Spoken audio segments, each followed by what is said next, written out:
दरिया तू ही साहिल तू ही करीना तेरी गलियों का आशिक तू एक नगीना है। तेरी गलियों का आशिक तू एक नगीना तेरी गलियों का हूँ आशिक तू एक नगीना है। तेरी गलियों का हूँ आशिक तू एक नगीना है। तेरी गलियों का हूँ आशिक तू एक नगीना है। नगीना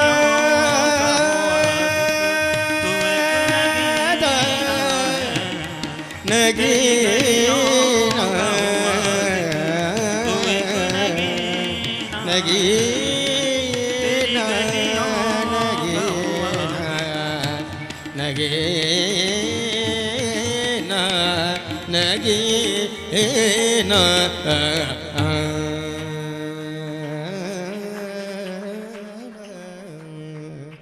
सदका एक तेरी करीमी का सदका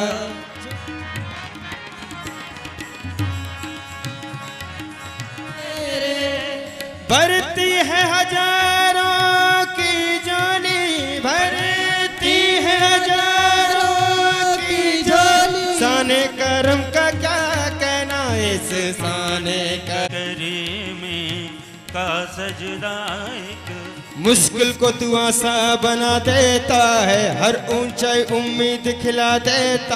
एक हाथ रख ले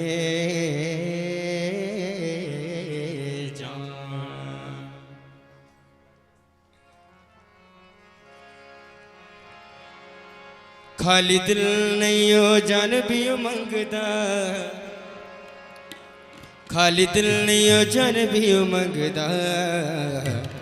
इश्क दी गली बिच कोई कोई लंघदा इश्क दी गली बिच कोई कोई मंगदा इश्क दी गली बिच कोई कोई लंघदा इश्क दी गली बिच कोई कोई मंगदा इश्क दी गली बिच कोई कोई मंगदा। खाली दिल खाली दिल खाली दिल खाली दिल जान भी मंगदा खाली दिल नहीं हो जान भी मंगदा।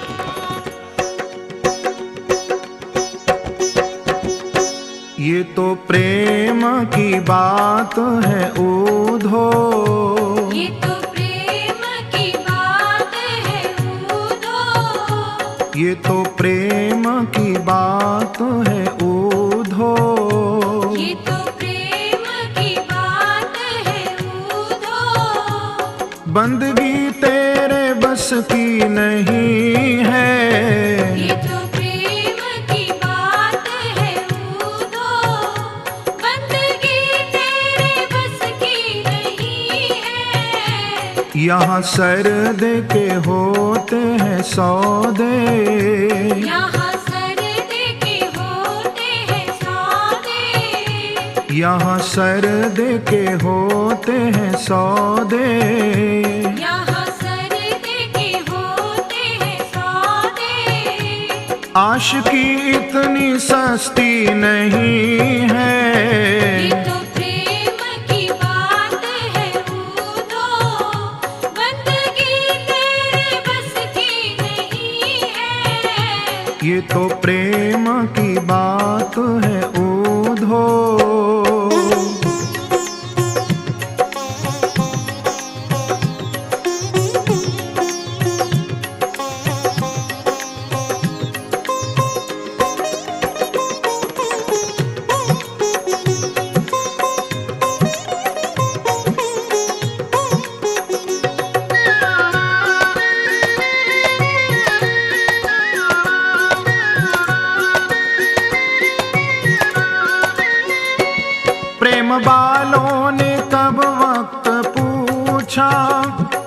उनकी पूजा में सुन ले ऊधो। प्रेम वालों ने कब वक्त पूछा, उनकी पूजा में सुन ले ऊधो। प्रेम वालों ने कब वक्त पूछा, उनकी पूजा में सुन ले ऊधो। प्रेम वालों ने कब वक्त पूछा, उनकी पूजा में सुन ले ऊधो। यहाँ दम दम में होती है पूजा, यहाँ दम दम में होती है पूजा। सर झुकाने की फुर्सत नहीं है। ये तो प्रेम की बात है ऊधो, बंदगी तेरे बस की नहीं है। ये तो प्रेम की बात है ऊधो।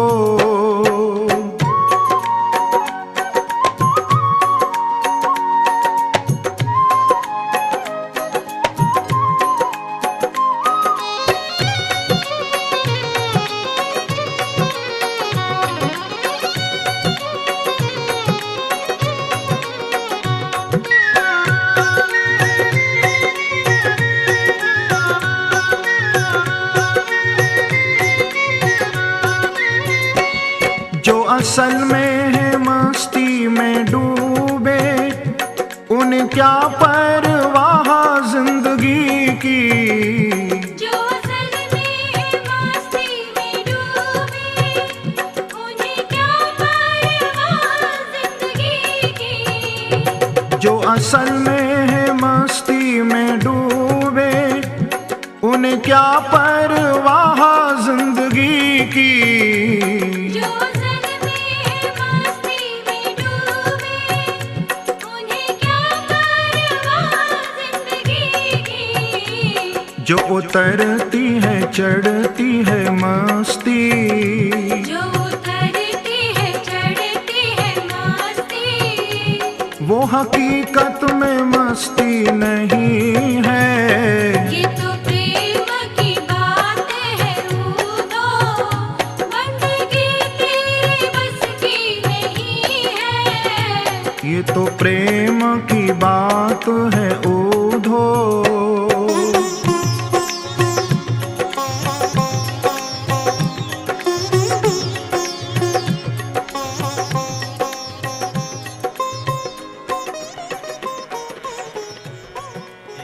पपीहर बोले रे पपीहर बोले रे बोले रे पपीहर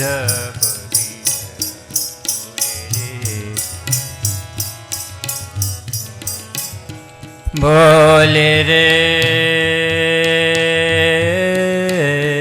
बोले बोले बोले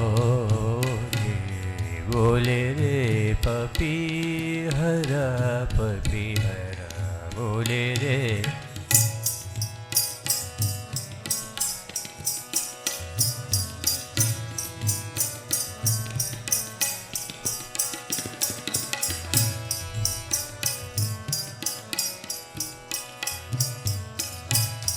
सुताल गद्दी लगा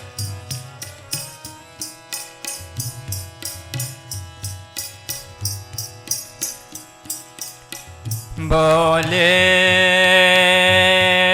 रे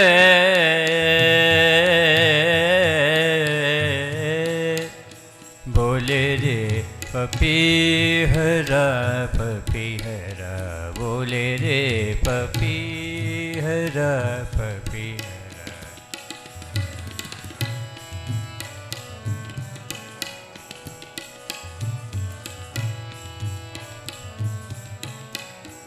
अवगन बरज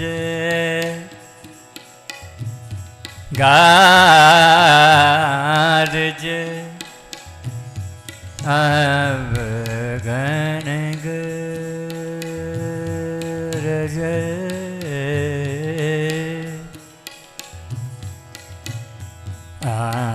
गण गरजे, अब गण गरजे, बोले रे पपी हरा बोले रे।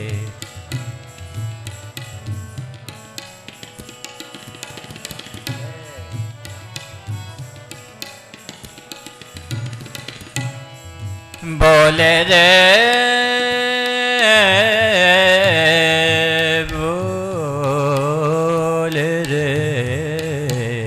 बोले रे पपी हरा, बोले रे पपी हरा, बोले रे पपी।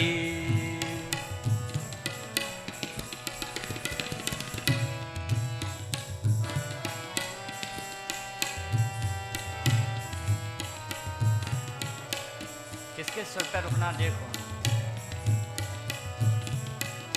हाँ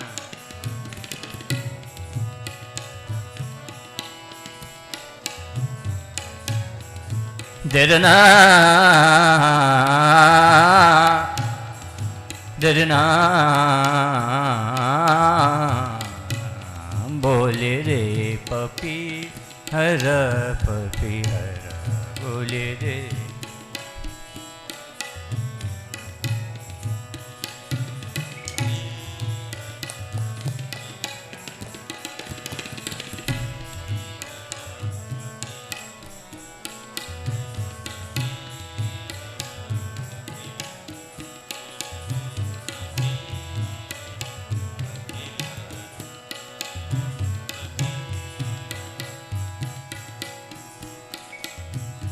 झूम झूम कर आई बदरिया, झूम झूम आधा लगा, झूम झूम कर आई बदरिया,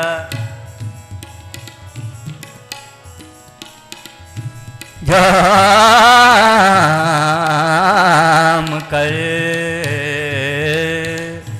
झूम झूम कर आई बदरिया,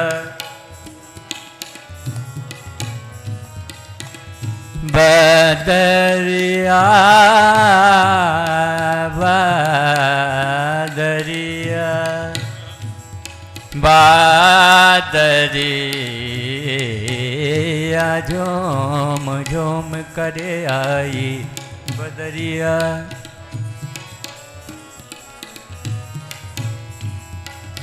बरसन लागी सदा रंगेले, बरसन लागी सदा रंगेले, सदा रंगेले, बोले रे पपी हरा बोले रे पपी हरा बोले रे पपी।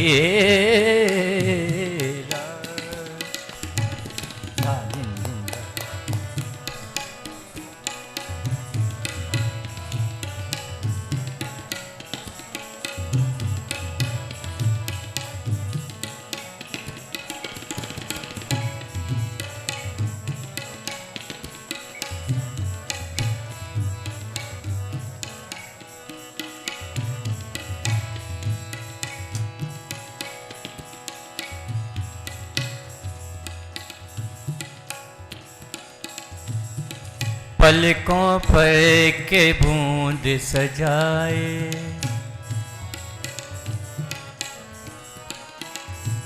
पलकों पर के बूंद सजाए, पलकों पर एक बूंद सजाए, बैठी हूँ सावन ले जाए, बैठी हूँ सावन ले जाए, बैठी हूँ सावन ले जाए।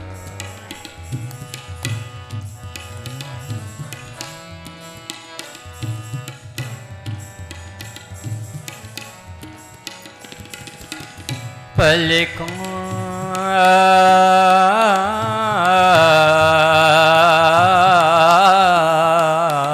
पे, पलकों पे की बूंद सजाए,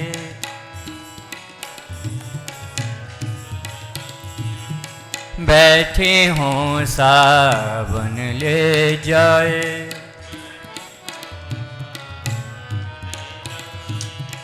जाए पिया के देश मिलन को, जाए पिया के देश मिलन को, एक मन प्यासा एक मन तरसे, एक मन प्यासा एक मन तरसे। बोले रे पपीहरा पपीहरा, बोले रे पपीहरा पपीहरा, बोले रे।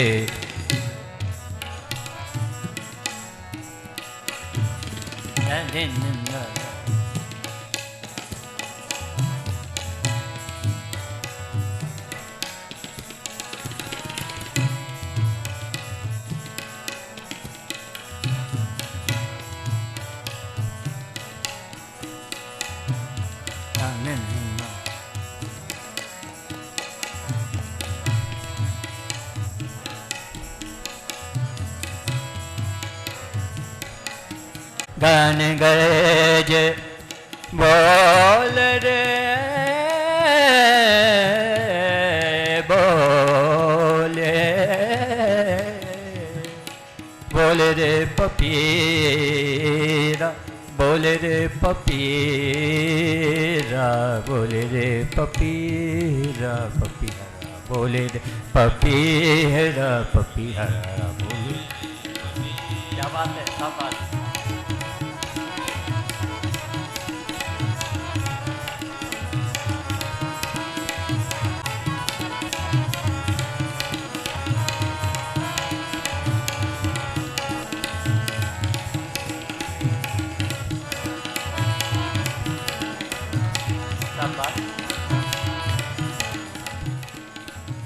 झोम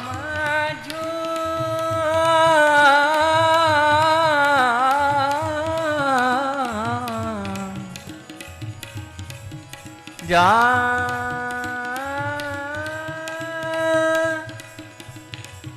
जो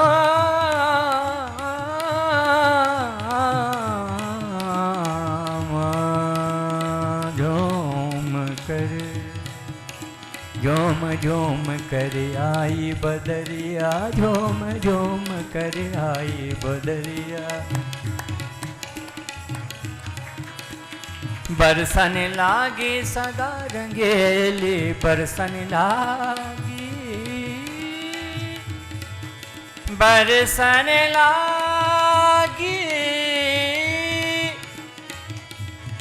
बरसन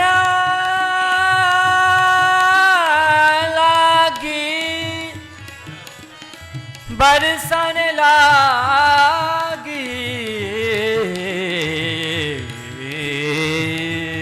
बरसन लागी सदा रंगीली, बरसन लागी। एक मन प्यासा एक मन तरसे, एक मन प्यासा एक मन तरसे। बोले रे पपीहरा पपीहरा, बोले रे।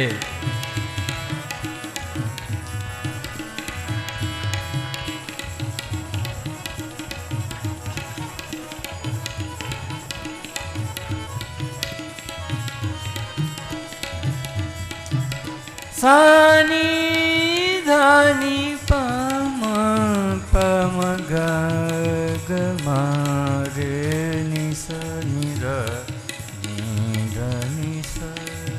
बोले रे पपीहरा पपीहरा,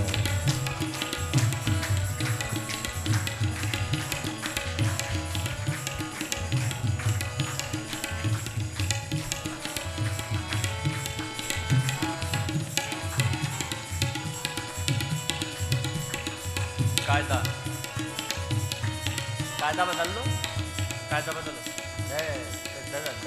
धा दिन दिन दा दा दा दा धा दिन दिन दा दा दा दा दिन दिन दा दा दा दा धन दा दा दा दा दा दिन दिन दा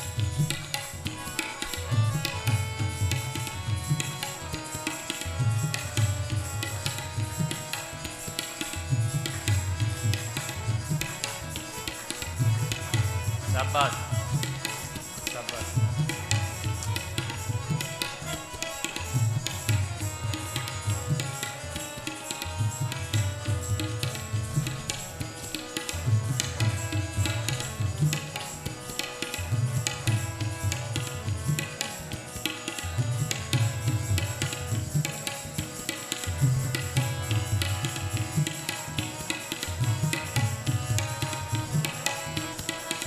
थोड़ा सा लगा छोटा सा दा दिन दा दा दिन दा दा दिन दा दा दिन दा दा दिन दा दा दिन दा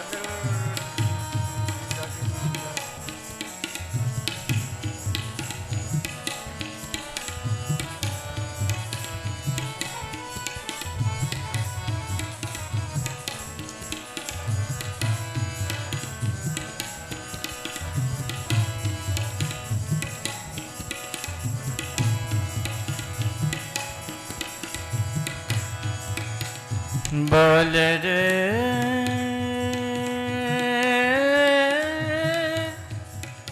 बोल रे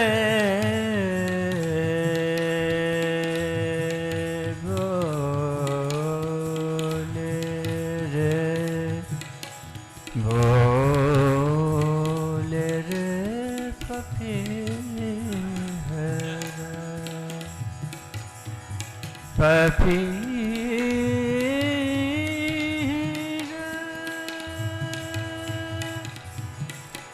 पापी हर पपी हर पापी हर अवगन गरज अवगन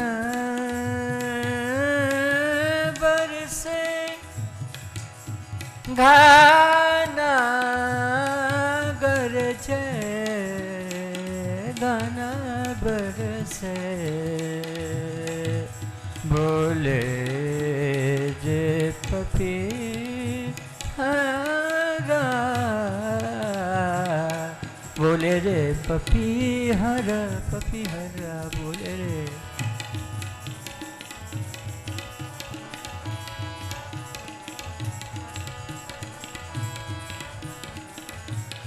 बोल रे पपी हरा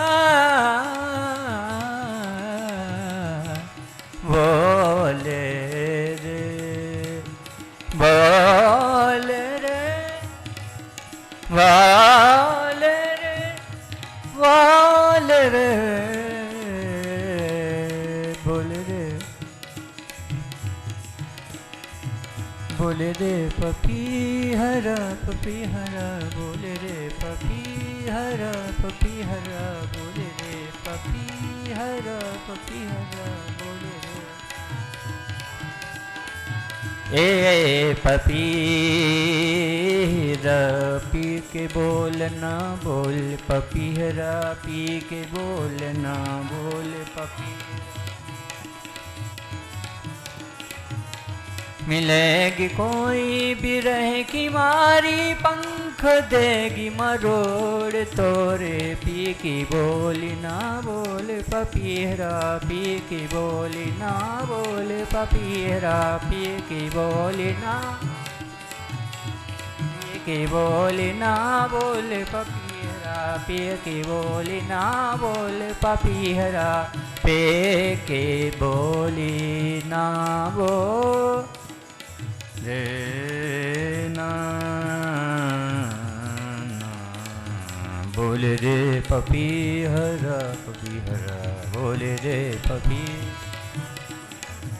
बोले रे बोले रे बोले रे पपी हरा पपीहर पपीहर पपीहर।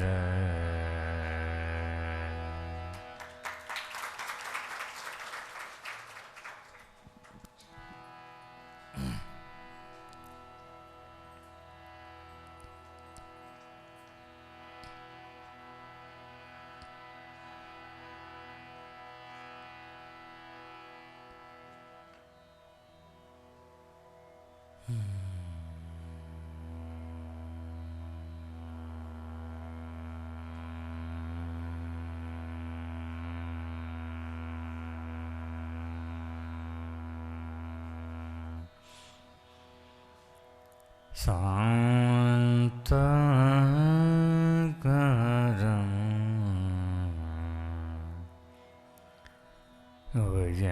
भुजङ्गसेनं पद्मनाभं सुरेशं विश्वाधारं गगनसदृशं मेघवर्णं शुभांगं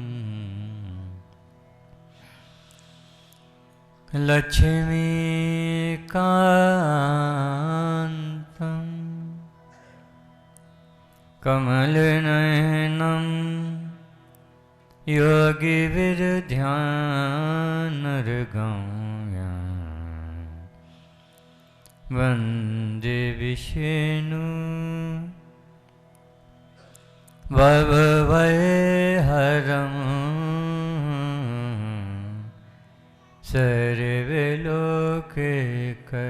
सर्वलोकैकनाथं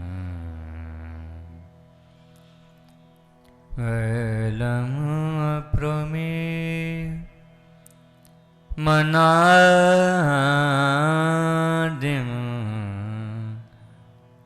जम व्यक्तमेकं गोचरम् गोविन्द गोपरद्वन्द्वहर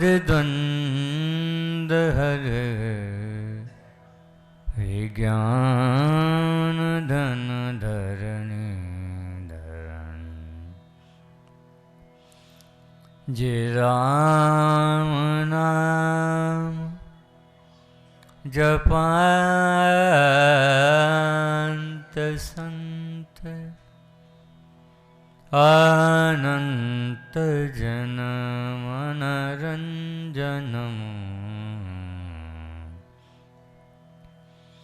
नीतिफल श्रीरा मां गोविंद मां सुरसरी चरण वंदना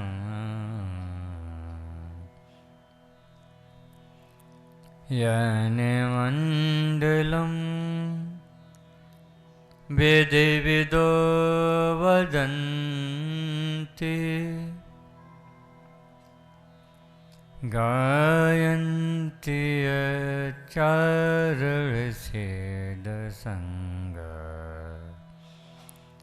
यदोगनियोग जो साम च संग पुनातु मां सवितुर्वरेण्यं हसितो मां सद्गमय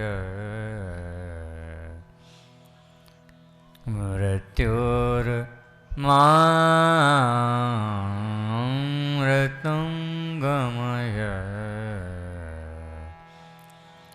तमसो मा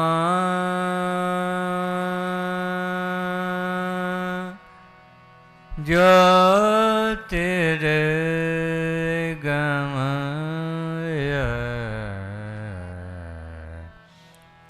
सर्वे भवन्तु सुखिनः सर्वे सन्तु निरामय सर्वे भद्राणि पश्यन्तु मा कश्चित् दुःखभाग् भवेत्। ॐ शान्ति शान्ति ॐ शान्ति ॐ शान्ति सर्वारिष्ट सुशान्तिर्भवतु सर्वरिष्ट सुशान्तिर्भवतु। ॐ हरि शरणम् ॐ हरे शरणम् ॐ हरि शरणम् ॐ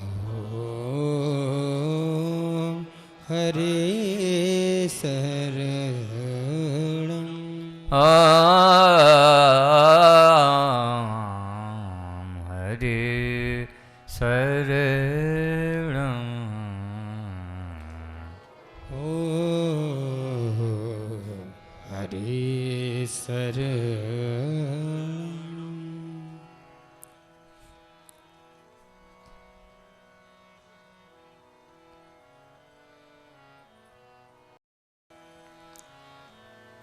हे अखिल सृष्टि के नियंता, हे सबके प्राणों में रमने वाले मेरे राम, हे घट घट के वासी मेरे गोविंद, विशेष योग्य नहीं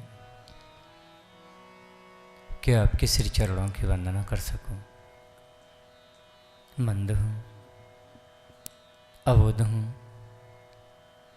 और अज्ञानी तो नितांत हूँ, ज्ञान तनिक भी नहीं, पर जैसा भी हूँ केवल और केवल आपका हूँ। आप साक्षी हैं हमारी साधना, आराधना और उपासना के मेरे मालिक। भला हमारी ये तपस्या का साक्षी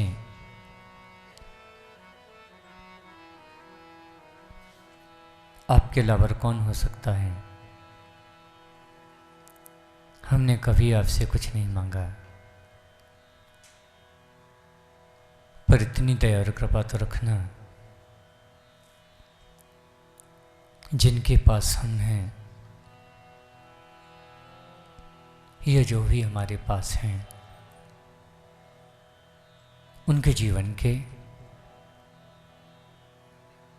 दुख कष्ट कलेशों को मिटाकर अपने तपस्या के पुण्य प्रभावों से उनके जीवन में सत्य, ज्ञान और आनंद का प्रकाश कर सकें। इतनी दया और कृपा तो रखना मेरे स्वामी। प्रणाम।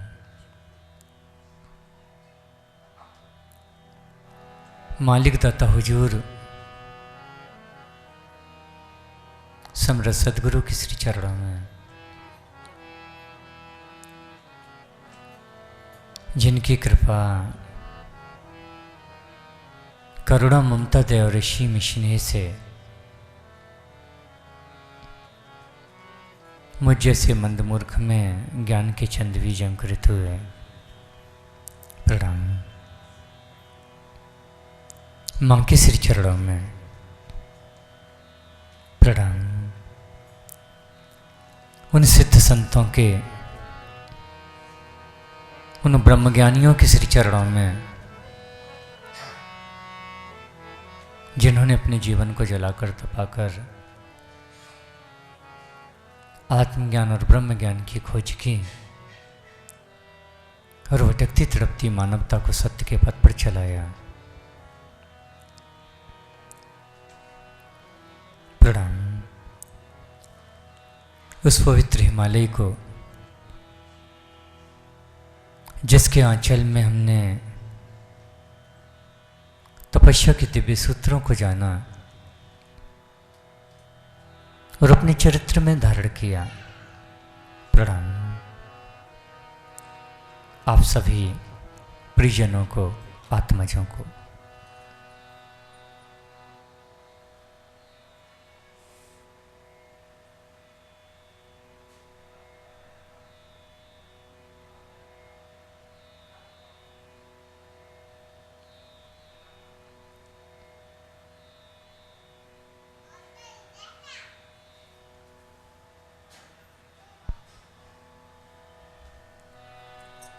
एक शब्द हम अक्सर सुनते हैं,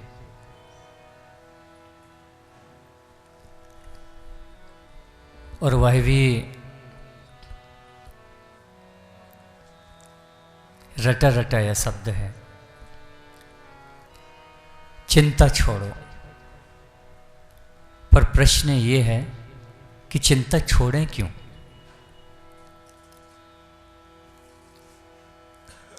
अगर चिंता नहीं होती कि हम बीमार हैं तो इलाज होता? नहीं होता।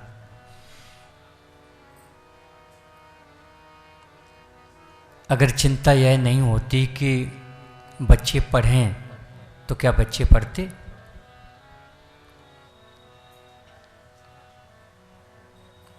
चिंता नहीं होती कि घर बनाओ तो क्या घर बनता? चिंता क्यों छोड़ें?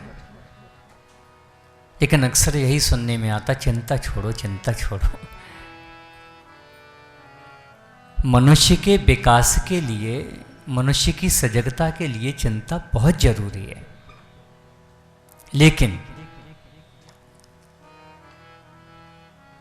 हम चिंता नहीं करते, हम चिंता में उलझ जाते हैं। क्यों? क्योंकि हमारे पास समाधान नहीं होता।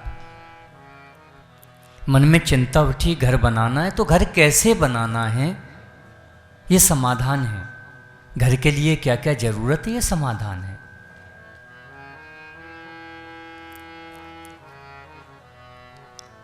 उलझना अलग विषय है, किसी भी कार्य के लिए, किसी भी विषय के लिए चिंतन मनन करना अलग विषय है। उलझ जाना खराब है और उसके बारे में चिंतन करना, मनन करना बहुत अच्छा है।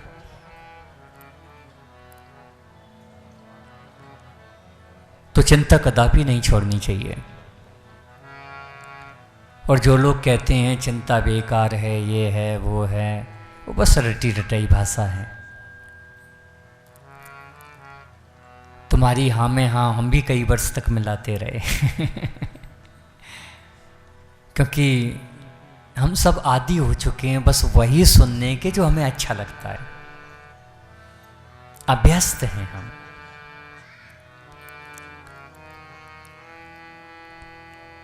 एक बड़ी विडंबना ये है कि तुम्हें देने के लिए पहले तुम्हें कुछ खुश करना पड़ता है। निश्चित तौर पर शिक्षा बच्चे के भले के लिए, कल्याण के लिए है, लेकिन उसे भी बिठाने के लिए टॉफी दो, उसके साथ खेलो, झुनझुना बजाओ हालांकि ये शिक्षक का काम नहीं है कि उसके साथ खेलना, टॉफी देना, झुनझुना बजाना, लेकिन मजबूर है बेचारा क्योंकि झुनझुना नहीं बजाएगा, टॉफी नहीं देगा तो बच्चा बैठेगा नहीं। ऐसे मुझे भी तुम्हारे साथ कई वर्षों तक झुनझुने बजाने पड़े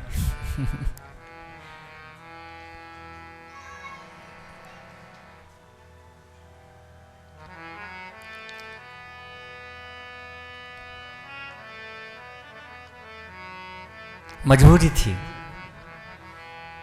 क्योंकि वो बजाते नहीं तो आप बैठते नहीं, और आप बैठते नहीं तो आप सीखते नहीं, और आप सीखते नहीं तो आप समझते नहीं, समझते नहीं तो आप कदापि बदलते नहीं। बदलने के लिए मुझे बड़े झुंझुने बजाने पड़े, टॉफियाँ देनी पड़ी मुझे।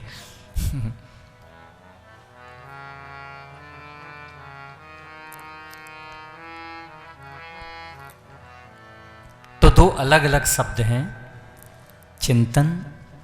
चिंतन शब्द से ही चिंता का निर्माण हुआ है। किसी भी विषय के बारे में गहन सोच विचार करना यही चिंतन और चिंता कहलाता है। ये बहुत जरूरी है।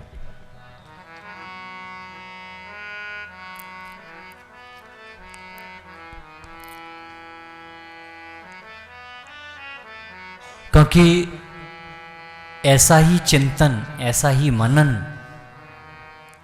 आपको आपके लक्ष्य तक ले जा सकता है। आपके लक्ष्य की प्राप्ति में वह सबसे बड़ा सहायक है।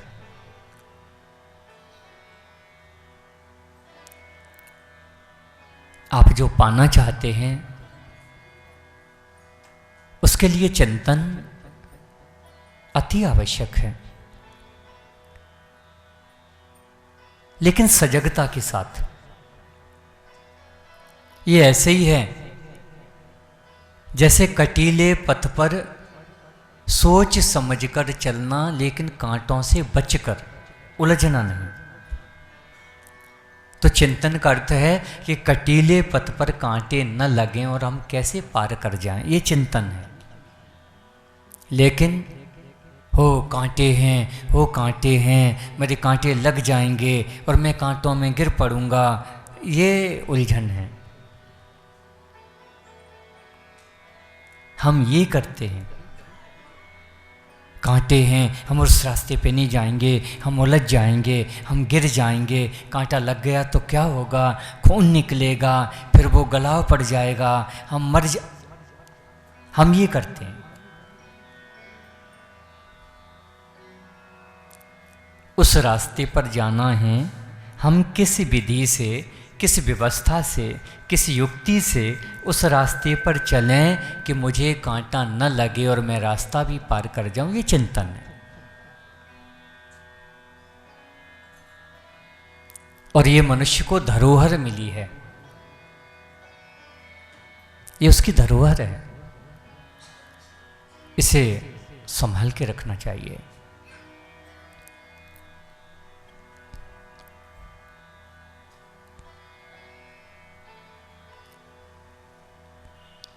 उलझन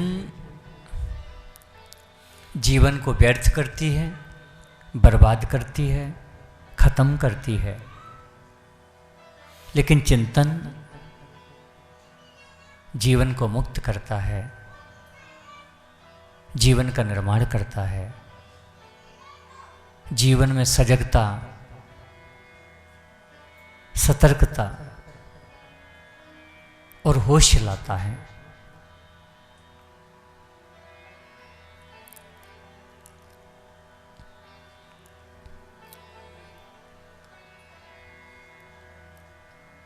इस दृश्य को हम श्रीमद् भागवत कथा के 9वें स्कंद से समझते हैं।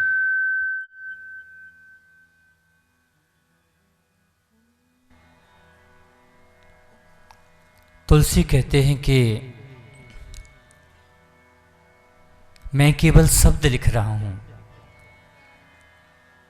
बाकी तो ये बोलने वाले आदि गुरु, आदि संत, आदि योगी शिव हैं।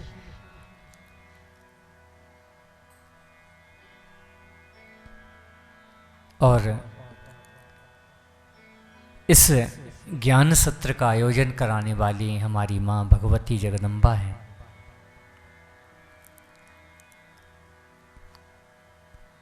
प्रसंग सुंदर है इसलिए मैं इसे छेड़ रहा हूं।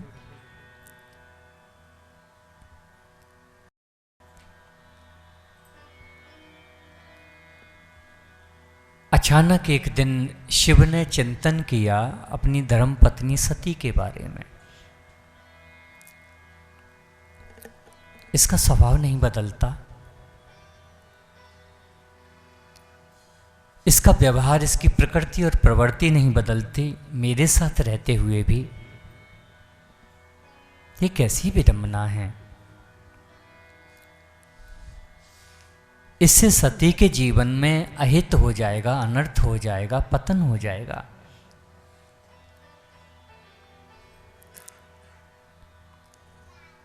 शिव का अर्थ ही है जो निरंतर कल्याण के लिए सबके प्रयासरत है,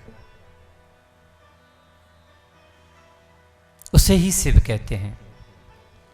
शिव कोई व्यक्ति नहीं है, शिव एक पद है। जिसे आज गुरु कहते हैं उसे अनादि काल में शिव कहते थे। शिवोहम सोहम सच्चिदानंदो सोहम। शिव का अर्थ है जितासनो जित श्वासो जितेंद्रिया जित संगो। जिसने स्वयं को जान लिया, जीत लिया, जिसने मन को जीत लिया, मन को जान लिया, स्वयं को जान लिया, वही शिव है। तो अनेकों शिव हुए, एक शिव नहीं हुए, अनेकों शिव। गुरु एक नहीं हुए, अनेकों गुरु हुए। संत एक नहीं हुए, अनेकों संत हुए। तो वही शब्द है शिव, संत, ऋषि, मुनि, गुरु, एक ही शब्द है। समय, देश, काल, परिस्थिति के अनुरूप भाषा में बदलाव हुए।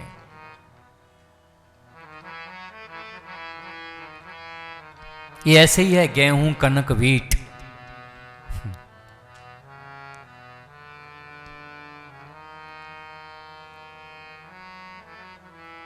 शब्द बदले हैं लेकिन अर्थ एक ही है। तो शिव का अर्थ है जो सबके कल्याण के लिए निरंतर प्रयासरत है, सबके लिए।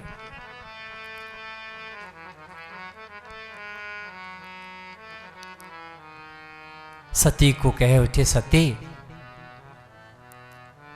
आप मेरे जीवन का हिस्सा हैं। आपके प्रति चिंतन करना मेरा कर्तव्य है। मैं आपसे कुछ कहना चाहता हूं।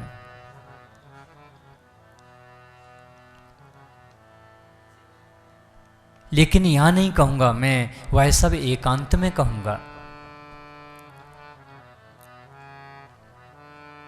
और अपनी धर्म पत्नी सती को लेकर शिव एक गहरे, नितांत, निर्जन, गुप्त स्थान पर ले गए, एकांत स्थान पर। ये ऐसे ही है जैसे बहुत ज़्यादा लोग होते हैं तो जो हम बोलेंगे उसमें बहुत सारा आप छोड़ देंगे।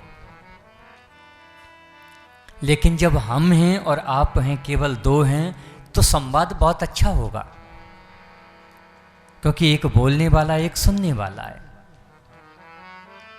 और अनेक लोग हैं, फिर तो कोई अपनी बोलेगा, कोई अपनी बोलेगा, कोई अपनी बोलेगा, जो सुनना था वो रह जाएगा।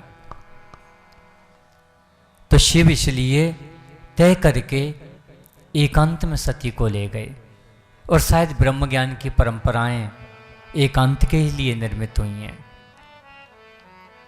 क्योंकि इसमें इतनी दक्षता की जरूरत है जैसे एकांत में ही एक शिल्पकार पाषाण को गढ़ सकता है।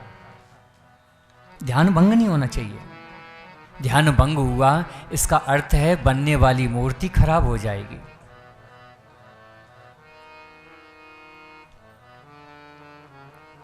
उसमें सटीक ध्यान चाहिए।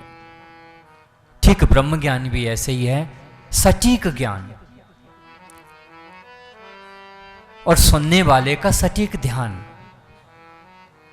समझने वाले का सटीक होश और देने वाले की सटीक सजगता। अपने विश्वस्तों को भी छोड़ दिया। नंदी से कह दिया ठहर जा, शेष से कह दिया तू भी रुक जा, चंद्र से कह दिया तू भी रुक जा। तो वह स्थान चंदनबाड़ी, शेषनांग ऐसे स्थानों से प्रसिद्ध हुए। शिव एकांत में सती को वह ज्ञान देने लगे। लेकिन सबसे पहले शिव ने एक बात कही सती को, सती तुम मेरी बात बहुत ध्यान से सुनना। एक शब्द न छूट जाए, एक अक्षर न छूट जाए, क्योंकि पूरे संसार में जो भी खेल है वो अक्षरों का खेल है। ये ऐसे ही है कि आप छोटी सी गाड़ी चलाना सीखें और आपका उस्ताद जब गाड़ी सिखा रहा हो तो वह बताए कि जब गाड़ी गड्ढे में गिरने वाली हो तो ब्रेक लगा देना।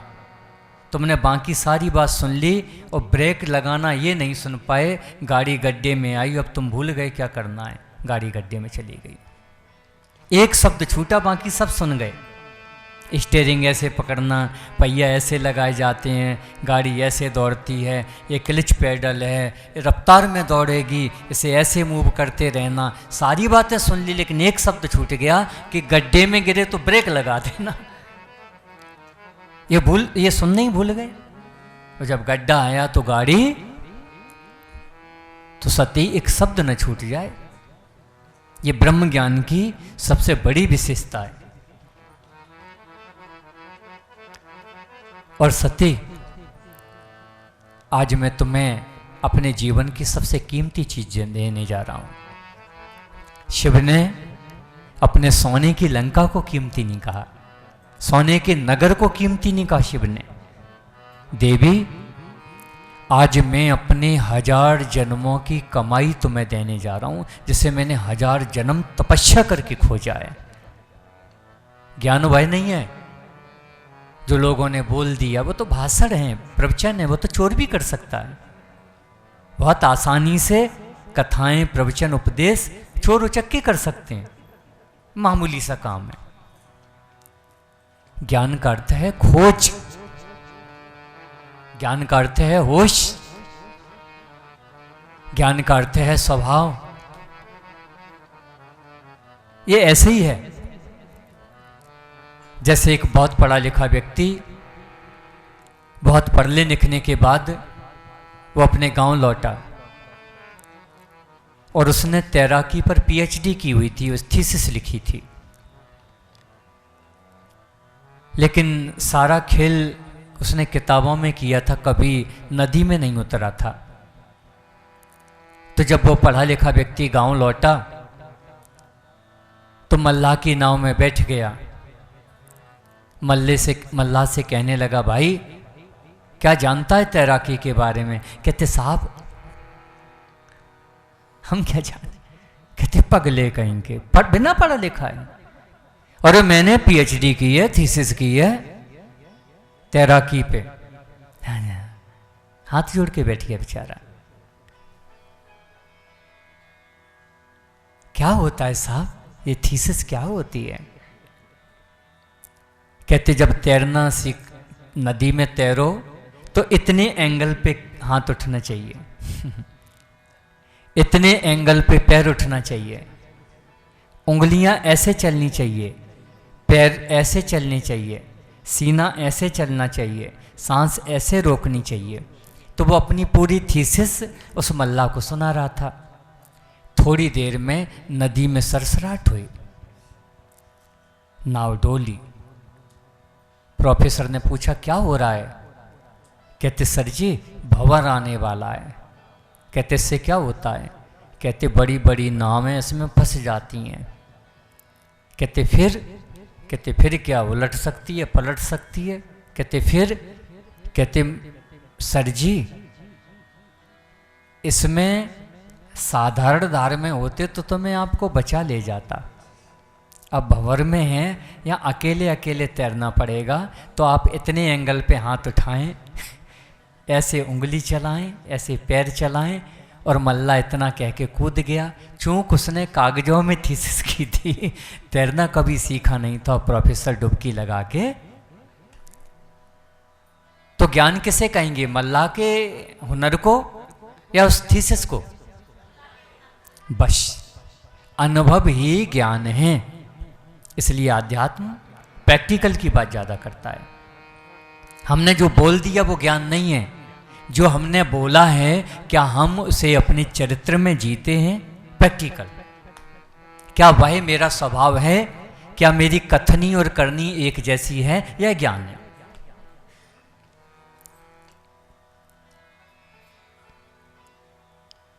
तो हे सती, मैं तुम्हें अपने कई हजार जन्मों की सबसे कीमती चीज देने जा रहा हूं। इसे बहुत संभाल कर लेना। इसका एक शब्द न छूट जाए।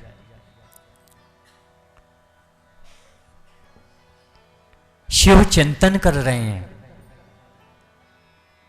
लेकिन सती चिंतन न कर पाई कि अगर शिव कह रहे हैं कि मेरे कई जन्मों की कीमती कमाई है, मैं तुम्हें दे रहा हूं, तो चिंतन न कर पाई सती।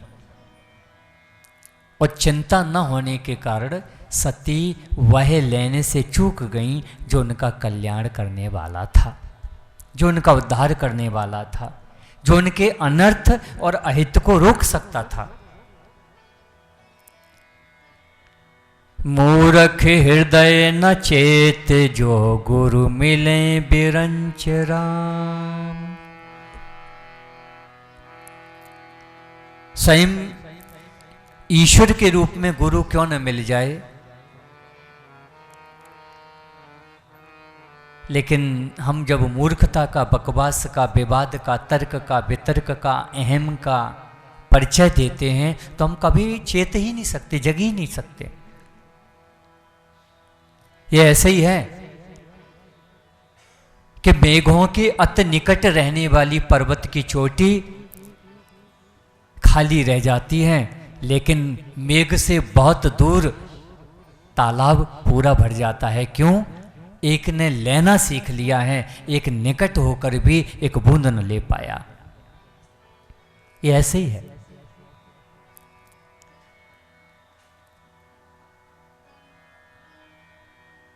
शिव ने सब दिया, लेकिन सती ने कुछ नहीं लिया। आंख खुली, शिव के हृदय में पीड़ा पैदा हो गई, चिंता पैदा हो गई, चिंतन पैदा हो गया। ओहो, मैंने कह के दिया, मैंने समझा के दिया, मैंने बताया कि मैं सबसे कीमती चीज दे रहा हूं, लेकिन ली नहीं। शायद मुझे पति समझती है, मेरे प्रति गुरु के रूप में श्रद्धा नहीं है। यहां आपको समझना होगा कि शिव के साथ रहकर भी सती का पतन हो गया केवल एक कारण से, श्रद्धा न होने से, विश्वास न होने से, समर्पण न होने से। क्योंकि श्रद्धा और विश्वास मिलकर ही समर्पण बनते हैं।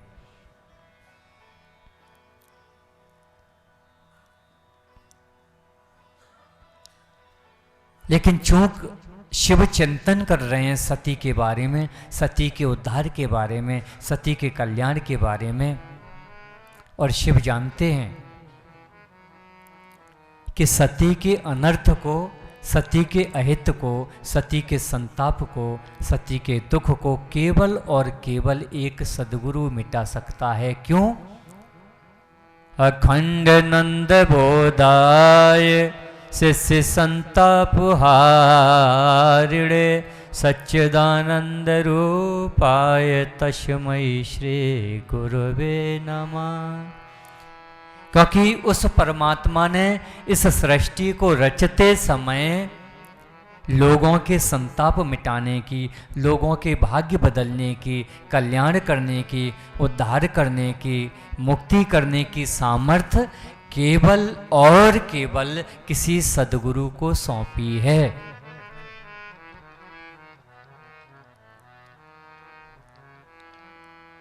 तो जिसे जो सामर्थ्य सौंपी है वही कार्य करेगा। अब रचने वाले ने सृष्टि में रच ही यही दिया है, तो बदला थोड़ी जा सकता।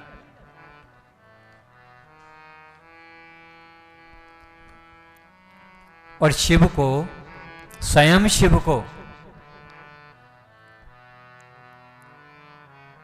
अपनी धर्म पत्नी के लिए पूरी धरती पर एक गुरु को ढूंढना पड़ा। ये कमाल की बात है कि स्वयं शिव को पूरी धरती पर गुरु ढूंढना पड़ा।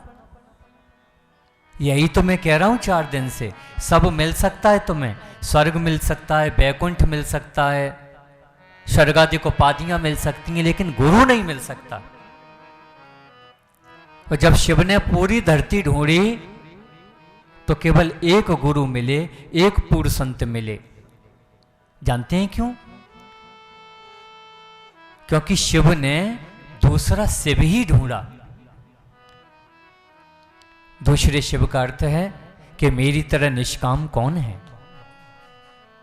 मेरी तरह निश्चल कौन है, मेरी तरह सहज कौन है, मेरी तरह आत्मज्ञानी कौन है, मेरी तरह काल कर्म प्रकृति विधि विधा के नियम जानने वाला कौन है? कौन सहज है, कौन सरल है, कौन सौम्य है, कौन निर्द्वंद है, कौन निर्भय है, कौन निर्विकार है, कौन निर्विचार है, कौन पवित्र है, कौन छल कपट से परे है। तो पूरी धरती पर ढूंढा तो एक मिले।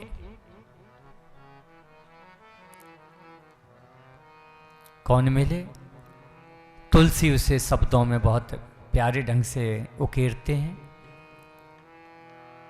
एक बार त्रेता जुग माही,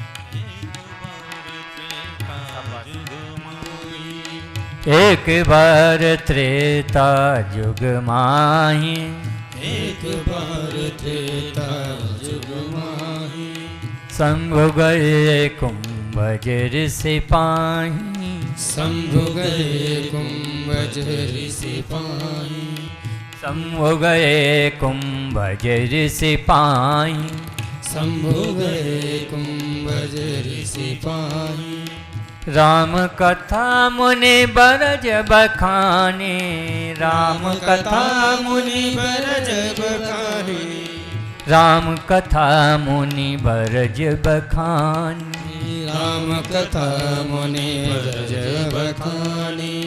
सुनी महेश परम सुख जानी, सुनी महेश परम सुख जानी, सुनी महेश परम सुख जानी, सुनी महेश परम सुख जानी।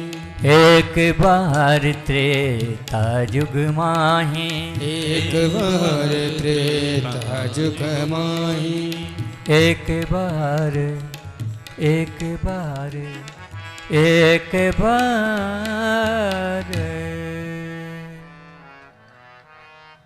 त्रेता तो युग में स्वयं की पत्नी के उद्धार और कल्याण के लिए शिव को पूरी धरती पर एक गुरु को, एक संत को, एक योगी को ढूंढना पड़ा। ये विवेक की बातें हैं। हमारी पावन सनातन संस्कृति इसलिए अमूल्य और कीमती है क्योंकि इसमें मनुष्य को भ्रम नहीं दिखाया जाता, इसमें अंधविश्वास नहीं सिखाए जाते। ये संस्कृति है ही अज्ञान को दूर करने की, व्यक्ति को समर्थ बनाने की,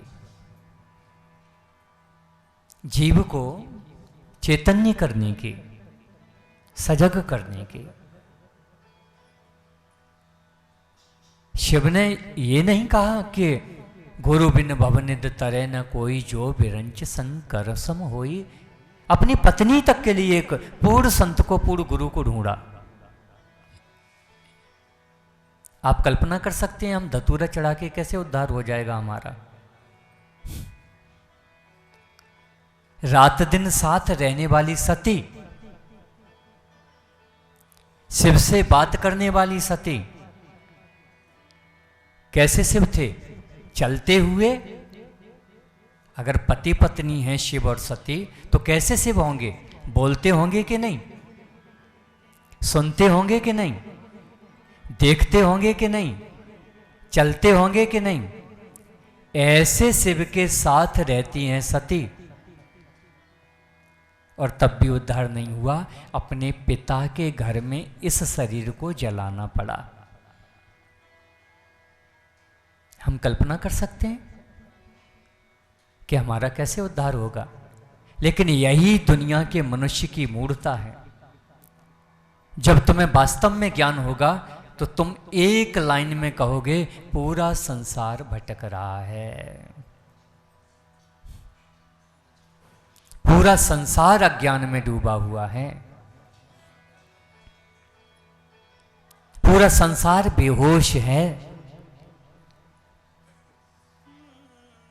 ग्रंथों को लिखने वाले ब्राह्मण वेद उपनिषद पुराण शास्त्र रामायण गीता अनेक अनेक ग्रंथ जब विवेक की बात करते हैं कि बिना विवेक के कुछ नहीं, बिना विवेक के कुछ नहीं, तो समझ में नहीं आता ये क्या विवेक है। ये यही विवेक है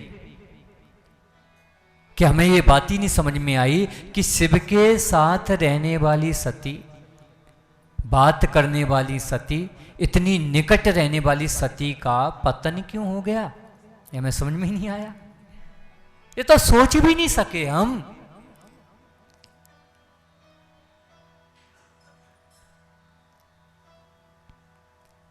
अज्ञान जनित नैमित्य तरीकों से हम स्वयं के उद्धार की कल्पना करते हैं। ये ऐसे ही है जैसे कल्पना में कोई लड्डू बनाए और पेट भरने की बात करे। ये ऐसे ही है कल्पना में कोई घर बनाए और उसमें रहने की बात करे। कल्पना और घर दोनों होने चाहिए।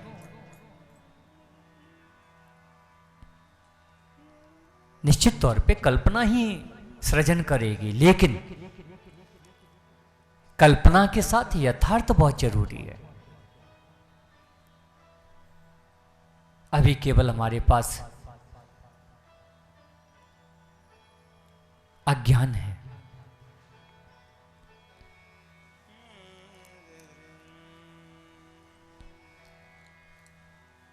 जिस जीवन के बारे में बड़े बड़े वैज्ञानिक साइंटिस्ट, बहुत पढ़े पढ़े लिखे लोग, हाई क्वालिफाइड लोग हार गए मन से, जीवन से, हम इस जीवन को बिना ज्ञान के कैसे नियंत्रित कर सकते हैं? बिना ज्ञान के तो हम जीवन में छोटे से छोटा काम नहीं कर सके। फिर बिना ज्ञान के हम मुक्ति, भक्ति, उद्धार, कल्याण, ईश्वर जैसे शब्दों को कैसे इतना सरल समझ सकते हैं?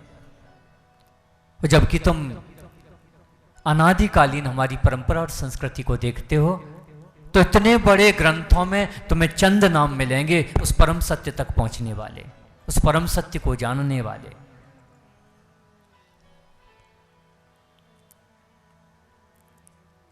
इस सत्य को तुम्हें स्वीकार करना होगा कि अगर स्वयं शिव इस तथ्य को स्वीकार करते हैं कि मेरी पत्नी का उद्धार कोई एक पूर्ण संत कर सकता है, तो ध्यान रखना फिर हमारा भी उद्धार कोई पूर्ण संत ही करेगा। शिव एक ही है, गुरु एक ही है, लेकिन यहां दो भिन्न मत वाले, समझ वाले लोग हैं। एक माता सती जो अति निकट हैं, एक माता पार्वती जो बहुत दूर हैं। एक का साथ रहकर भी पतन हो गया और एक का उद्धार हो गया, कल्याण हो गया। क्यों? यही विषय जानने योग्य है। सती को तो शिव ने दिया, लेकिन सती ने लिया नहीं। यहां दूसरी घटना कमाल की घटी, शिव ने पार्वती को नहीं दिया लेकिन पार्वती ने ले लिया। ठीक यही चीज शिष्य के अंदर आ जाए। तुम गुरु का इस कदर हृदय जीत लो कि तुम्हारा गुरु देने के लिए विवश हो जाए, उसे शिष्य कहते हैं। वो रो रो कर दे। इस सूत्र को गीता में साहिब ठाकुर ऐसे कहते हैं, तददि प्रणपातेन पर प्रश्नेन से बया उपदेक्षन्ति ते ज्ञान इस तत्व ज्ञानेन दर्शना। हे भारत, इस अखिल भूमंडल में, ब्रह्मांड में अगर किसी को अपना उद्धार करना है, कल्याण करना है, मुक्ति करनी है, धर्म करना, पुण्य करना है, तो उसे एक पूर्ण संत की, एक पूर्ण ब्रह्म ज्ञानी की आवश्यकता होगी ही होगी। तो हे कौन्ते, तुम वह ज्ञान प्राप्त करो जिससे हम उस पूर्ण ब्रह्म ज्ञानी को, उस पूर्ण संत को पहचान सकें सामने आने पर। फिर हम अपने श्रद्धा से, अपने समर्पण से उसका हृदय जीतें।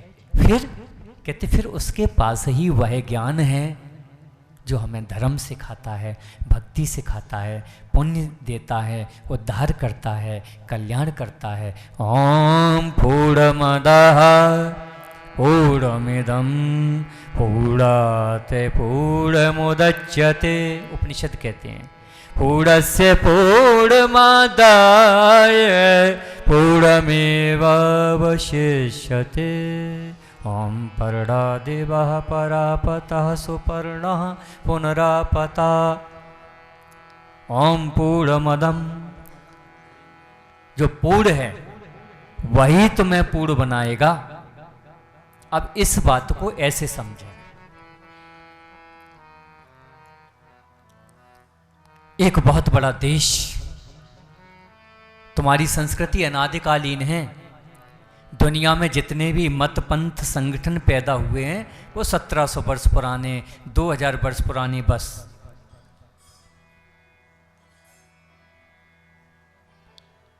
आपका मत नहीं है, आपका पंथ नहीं है, आपकी संस्कृति है। वसुधैव कुटुंबकम, जो विश्व को अपना परिवार कहती है। ये मत पंथों के बस की बात नहीं है। ओम सर्वे भवन्तु सुखिना सर्वे सन्तु निरा, ये इतने ऊंचे शब्द किसी की कल्पना से भी परे है।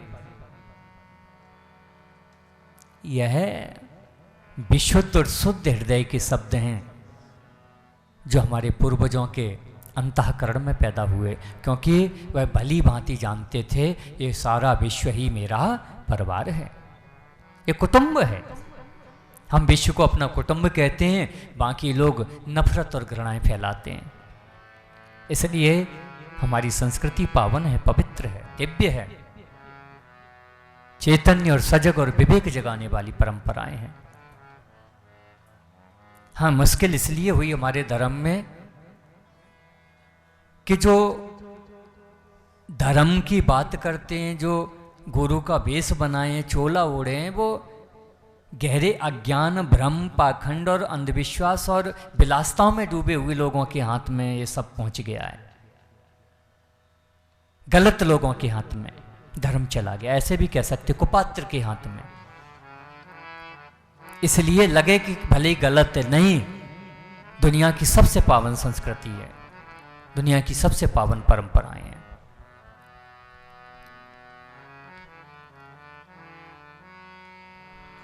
तो बहुत बड़ा देश हिमालय, ये अनादिकालीन बात है। मुझे लगता है कि चीन, जापान, जर्मनी, रसिया, जितने बर्फीले प्रदेश हैं उन सबको हिमालय ही कहा जाता होगा। और उस देश के राजा का नाम था हिमवान। उनके घर एक सुंदर कन्या ने जन्म लिया। माता पिता ने नाम पार्वती रख दिया। तो माता पिता होंगे, तो माता पिता के यहाँ किसी पुत्री ने जन्म लिया होगा, तो साधारण सी क्रियाएं हम जैसे परिवारों की तरह घट रही होंगी। कोई राजा होगा, माँ होगी, पिता होगा, जन्म हुआ होगा, तो सब कुछ ऐसे ही हुआ होगा ना। धीरे धीरे वह कन्या बड़ी होने लगी। पिता ने कहा, पुत्री, मैं तुम में ही अपना पुत्र देखता हूं, इसलिए ये प्रजा मेरी संतान है। तुम्हें एक पिता की भांति मेरी प्रजा की देखभाल करनी होगी। शायद इसीलिए उस काल में राजा को ईश्वर कहते थे, क्योंकि संतान से भी ज्यादा राजा अपनी प्रजा की चिंता करता था। सिर झुकाकर माता पार्वती ने कहा, अवश्य पिताजी, अगर आप मुझे अपनी पुत्री नहीं पुत्र समझते हैं तो ये मेरे लिए गर्व का विषय है। ये इससे सीख लेनी चाहिए। हमें बेटी और बेटे में भेद नहीं करना चाहिए, दोनों एक ही हैं।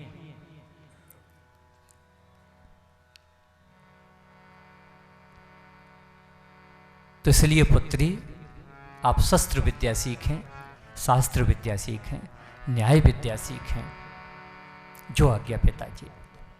धीरे धीरे उन विद्याओं को सीखना, बड़ा होना, और एक दिन मन में विचार पैदा हुआ कि मैं अपने नगर का भ्रमण करके आऊं, देख कर आऊं। सारथी रथ लेकर चल दिया। आध्यात्म कैसे घटता है जीवन में, ध्यान देना आप। आज का आध्यात्म क्या है और शुद्ध आध्यात्म क्या है? आज की दौड़ क्या है और होश वालों का होश क्या है? रथ चल दिया। एक बहुत बड़ी हवेली में, एक बहुत बड़ी कोठी में रोने की आवाज आई। रुको रुको रुको रुको, ये कौन रो रहा है? सारथी से कह दिया। सारथी रथ से उतरा, दौड़कर उस हवेली में गया, पता लगाया रोने का कारण। बंद करके बजाओ।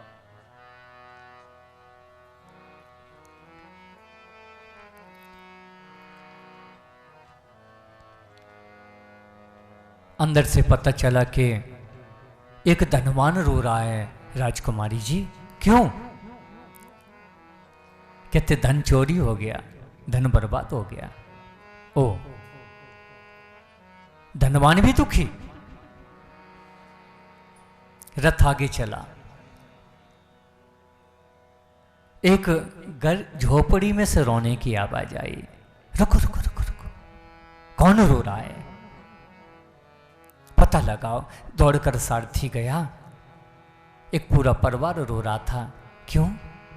राजकुमारी जी, धन नहीं है, खाने को नहीं है, रहने को नहीं है। ओ, धनहीन भी दुखी।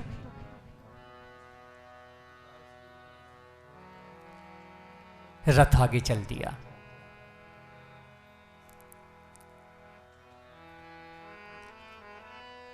दो दंपति रो रहे थे। रोने का कारण पूछा, क्या हुआ? कहते जवान संतान की मृत्यु हो गई, परिवार का दुख है। ओ, रथ थोड़ा सा और आगे चला। फिर दो रोते हुए मिले। पूछा कारण क्या है? कहते संतान नहीं है। रथ फिर आगे चला। ऐसे अनेकों कारण मिले। महल तक लौटते लौटते माता पार्वती के जीवन में कुछ विचार कौंध गए। धनवान भी दुखी, धनहीन भी दुखी, खाने वाला भी दुखी, भूखा रहने वाला भी दुखी। ये तो समझ में आता है कि जिसके पास धन नहीं है दुखी होगा, लेकिन जिसके पास धन है वह दुखी क्यों? ये तो समझ में आता है कि जिसके पास संतान नहीं है वो दुखी है, लेकिन जिसके पास संतान है वो दुखी क्यों?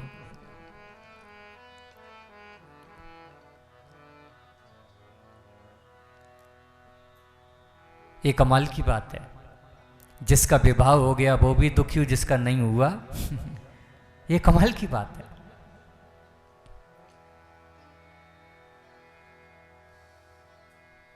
कच्छ में बंद कर लिया, लेकिन ध्यान देना यहाँ माता पार्वती का कोई दुख नहीं है। ये भारत का अध्यात्म है, मैं आपको समझा रहा हूं। ये दुनिया का दुख उन्हें दर्द दे गया।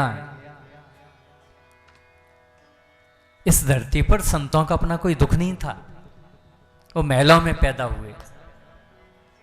शायद इसीलिए उनके जीवन में विलास, भोग, छल, कपट, लालच, लोभ नहीं देखे गए। क्यों? उन्होंने उसको भोग लिया था। वो आज के जैसे गुरु और संत नहीं थे जो उन्हीं के पीछे दौड़ रहे थे। छल, कपट, लालच, लोभ, भोग, क्योंकि उन्होंने देखा ही नहीं है।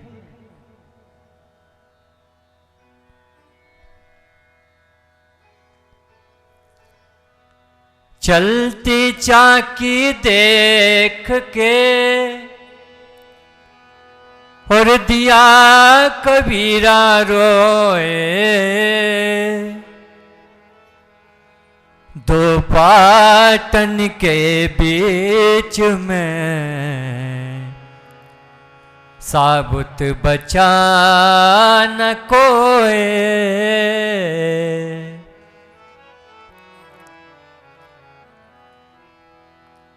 अपना दुख नहीं है, साईं सोई पीर है। ये परिभाषा है संतों की। किसे संत कहते हैं, किसे गुरु कहते हैं? जो दूसरों के दुखों को देख के रो पड़े, जिसका अपना कोई दर्द नहीं, वो दर्द से परे है, सुख दुख से परे है वो। साईं सोई पीर है, जो जाने पर पीर, जो पर पीर न जाने सो काफिर बेपीर।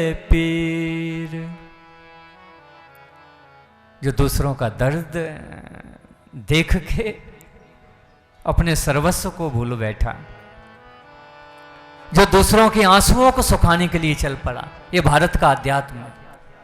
बुद्ध महलों में पैदा हुए, बुद्ध का कोई दुख नहीं है।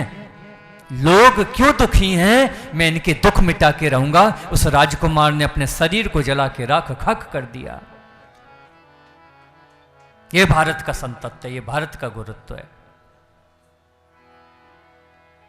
इसलिए उनके चरित्र में धवलता, शुद्धता, पवित्रता, सहजता, सरलता, निष्कामता, निश्चलता देखी गई, त्याग देखा गया, बलिदान देखा गया उनके आचरण में। शायद इसीलिए ब्राह्मण जन कह देते हैं कि शायद कवि को भी हर की बाणी कहत संत महिमा सकुचाने। शायद उसके बारे में इसलिए पूरा नहीं कह पाए क्योंकि धरती पर उसकी जैसी निष्कामता, निश्चलता, पवित्रता, सहजता, निर्द्वंदता, निर्भयता किसी के पास हो ही नहीं सकती। वो अद्भुत है। एक कच्छ में बंद कर लिया माता पार्वती ने अपने आप को। पिता चिंतित हो गए। मां ने सूचना दे दी, पुत्री बंद है कच्छ में, केस नहीं संवारती, वस्त्र नहीं बदलती, पता नहीं जब से वापस आई है नगर भ्रमण करके भाड़ी नहीं निकलती। दरवाजा खटखटा दिया, बेटी क्या तेरे पिता की परवरिश में कोई कमी रही, पालन पोषण लालन में कोई कमी है पुत्री? क्या मुझसे कोई गलती हुई? अगर मुझने कोई गलती की है तो हे पुत्री मुझे क्षमा करो, अब तुम जो चाहती हो मैं वही करूंगा। हल्की आहट से दरवाजा खुल गया। नहीं पिताजी, मांगने से पहले भी आपने मुझे वह उपलब्ध कराया है। आपके लालन पालन में कोई कमी नहीं। मैं नगर का भ्रमण करने निकली तो धनवान भी दुखी, धनहीन भी दुखी, संतान वाला भी दुखी, संतानहीन भी दुखी, जिसके पास घर वो भी दुखी, जिसके जो बेघर वो भी दुखी। हे पिताजी, यहां जवान बूढ़ा सब दुखी क्यों? क्या पिताजी मैं अगर इतने बड़े देश की राजकुमारी बन जाऊं तो क्या मेरे जीवन में दुख नहीं होगा? प्रश्न बेजोड़ था। पिता मुंह हो गए उत्तर देते हुए। पुत्री, मैं सत्य आपको बोलता हूं, अगर आप पूरे दुनिया की भी महारानी बन जाएं तब भी ये नहीं कहा जा सकता दुख नहीं होगा। तो हे पिताजी, फिर जीवन का अर्थ क्या? फिर इन महल खजानों का अर्थ क्या? जब सब दुखी हैं तो राजा होने का अर्थ क्या? फिर मुझे आज्ञा दें, मैं सबसे पहले ये पता लगाना चाहती हूं सुख क्यों, दुख क्यों? वह आनंद क्या है? हम पाना क्या चाहते हैं? वह प्राप्त कैसे होता है? वह मिलता कहां है? फिर हमारी यात्रा क्या है? जब हर हाल में दुख है तो फिर क्यों ना मैं सबसे पहले उसे जानूं जो दुख हो ही ना। पिता बेवश हो गए, कहने लगे पुत्री फिर तू आध्यात्म सीखना चाहती है। ध्यान देना आपके पूर्वज कैसे भक्ति धर्म पुण्य कर रहे हैं। श्रेष्ठ लोगों का मैं उदाहरण दे रहा हूं, ऐरे गैरों का नहीं, श्रेष्ठ लोगों का, जिन्हें हमारी परंपरा में पूजा जाता है। फिर तो पुत्री तुझे आध्यात्म सीखना है, पर इसके लिए तुझे गुरु की जरूरत होगी। और स्वयं पिता माता पार्वती को गुरु के पास लेकर पहुंचे। वह गुरु कोई और नहीं, नारद थे। बहुत ध्यान से सुनना, शायद आपको आध्यात्म समझ में आए इस छोटे से प्रसंग से। नारद ने मंत्र दीक्षा दे दी, शिष्य के रूप में स्वीकार कर लिया, बाहरी विद्याओं को सिखाने लगे। धीरे धीरे धीरे धीरे अनगिनत वर्ष बीत गए। एक दिन श्रद्धा पूर्वक हाथ जोड़कर माता पार्वती ने पूछ लिया, गुरुदेव आपने कहा मंत्र जाप करो, मैंने मंत्र जाप किया। आपने कहा पूजा करो, मैंने पूजा की। आपने कहा ये पाठ करो, मैंने पाठ किया।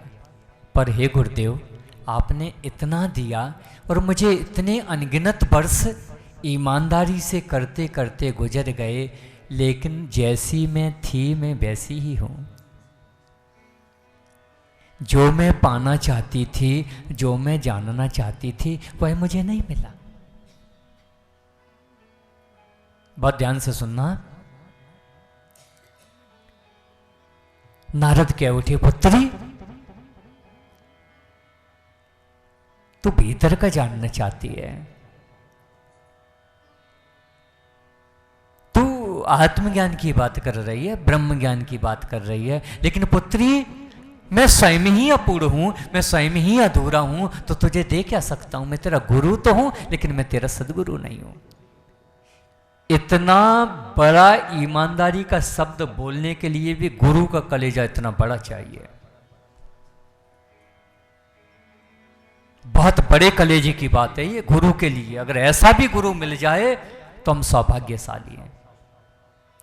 कितनी ईमानदारी से कह दिया, पुत्री मैं अपूर्ण हूं। ये ऐसे ही है जैसे प्राइमरी का शिक्षक कह दे, पुत्र अब तू प्राइमरी पास हो गया, जा आगे की कक्षा में जा। ये ऐसे ही है। लेकिन कमाल की बात यह है कि आज के जब हम गुरुत्व को देखते हैं तो सिवाय भ्रम के दूसरी चीज नहीं दिखाई देती। ध्यान रखना, मंत्र देने से न कोई गुरु होता, न मंत्र लेने से कोई शिष्य होता। आप में से किसी एक व्यक्ति को मैं खड़ा कर दूं और वो पूरी दिल्ली को मंत्र बांट दे तो क्या वो गुरु हो गया? और मंत्र ही बांटना था तो गुरु की जरूरत क्या थी? ये तो बड़ा साधारण काम है। ज्यादातर जो गुरुओं की संख्या है वो ऐसी ही है, अचानक खड़े हो गए मंत्र बांटने लगे। या आप में से कोई बैठ के प्रवचन करने लगे, यहां 2, 4, 6 महीने में मैं प्रवचन कथाएं सिखा दूं तो क्या वो गुरु हो गया?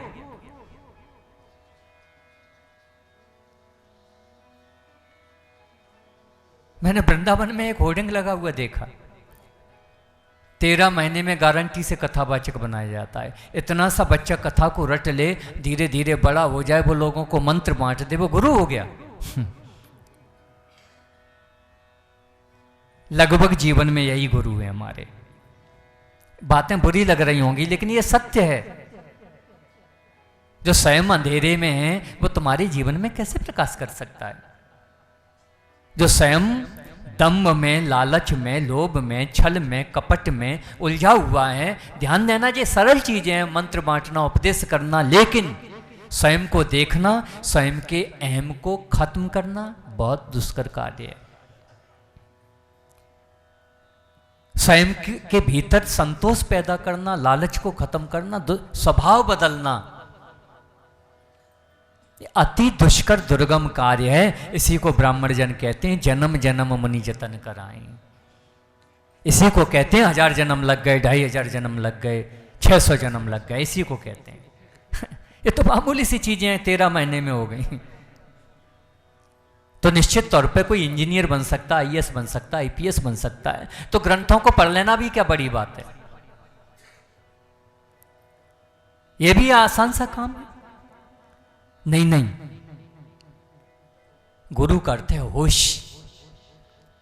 और वास्तव में गुरु ने कभी भीड़ बनाई नहीं और गुरु ने कभी शिष्य बनाया ही नहीं। तुम शायद मेरी बात समझ पाओ, गुरु ने गुरु ही बनाया है।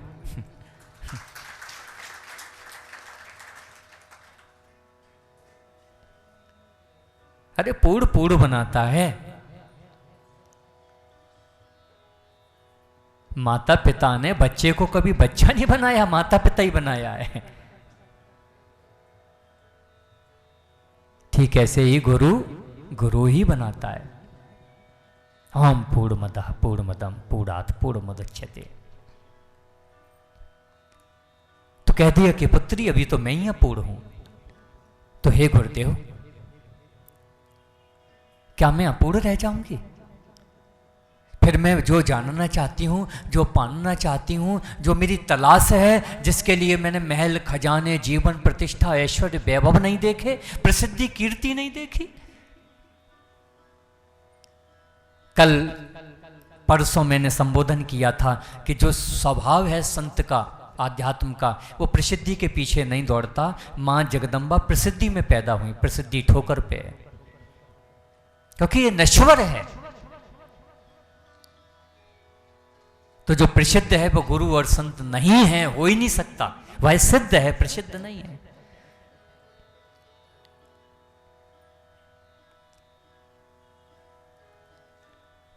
क्या गुरुदेव में खाली रह जाऊंगी, अधूरी रह जाऊंगी? नहीं पुत्री, मैंने ऐसा नहीं कहा। फिर कहते बेटी, अपने भीतर तड़प पैदा करो, अपने भीतर आग पैदा करो। अगर शौक है मिलने का तो लो मन में लगाए जा। आप समझना वो तड़प कि महलों की राजकुमारी को महल नहीं भाते। आप समझो बुद्ध की तड़प, आप समझो मां मीरा की तड़प, आप समझो महावीर की तड़प, आप समझो विश्वरथ महाराज विश्वामित्र की तड़प। महल नहीं बातें। ये आती फेंकने लगा हीरों जवाहरातों के मुकुट और कंगन। कहते मुझे भाते नहीं, मुझे वो चाहिए जो मेरी तलाश है।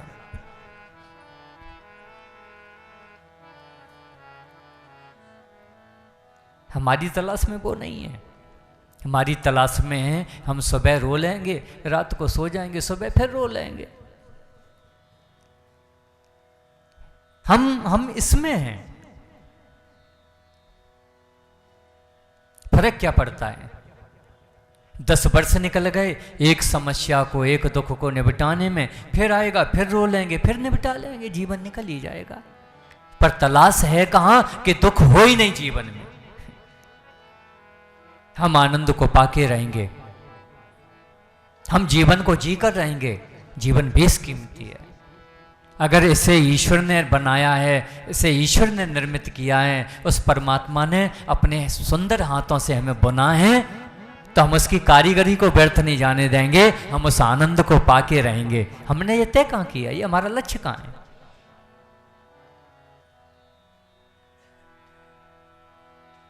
ये तो हमारे स्वभाव के विपरीत की चीज है। ये तो उनका लक्ष्य रहा है जिन्हें हम शिव कहते हैं, भगवती कहते हैं, बुद्ध कहते हैं, वशिष्ठ कहते हैं, विश्वामित्र कहते हैं, कबीर कहते हैं। लेकिन ये दुनिया में गिने चुने नाम हैं।